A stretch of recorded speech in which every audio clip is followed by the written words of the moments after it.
Napasakamay na ng mga otoridad ang isang lalaking sangkot sa karnaping matapos ang ikinasang operasyon ng Highway Patrol Group sa Davao del Sur. Patrolman Mark Roland Feliciano, ibalita mo.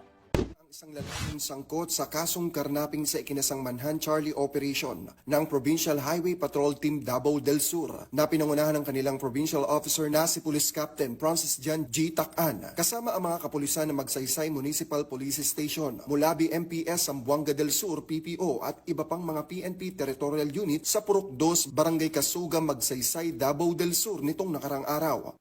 Ang Provincial Highway Patrol Team Davao del Sur ay matagumpay na inisagawa ang Manhunt Charlie Operation sa Purok 2, Barangay Kasuga, Magsaysay, Davao del Sur.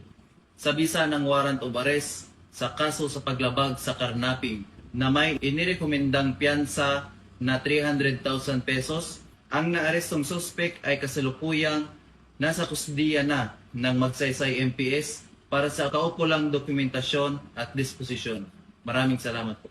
Ang nasabing suspect ay haharap sa kasong karnaping under Republic Act 10883 or the New Anti-Carnapping Act of 2016. Patuloy naman ang mga operasyon na isinasagawa ng HPG sa pagsugpo sa mga kilalang most wanted person sa nasabing rehiyon. Pansamantalang nasa kustodiya ng Magsaysay Municipal Police Station ng suspect para sa dokumentasyon at tamang disposisyon habang inaantay ang pagharap nito sa korte. Kami ang Guardian of the Highways, ang kakampi nyo sa kalsada na patuloy na magbibigay ng serbisyong HPG dahil dito sa ating bagong Pilipinas, ang gusto ng pulis, ligtas ka.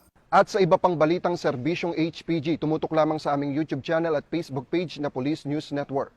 Mula sa tanggapan ng kakampi nyo sa kalsada, ako po si Patrolman Mark Roland Feliciano para sa Police News Network, alagad ng batas, tagataguyod ng balitang pulis.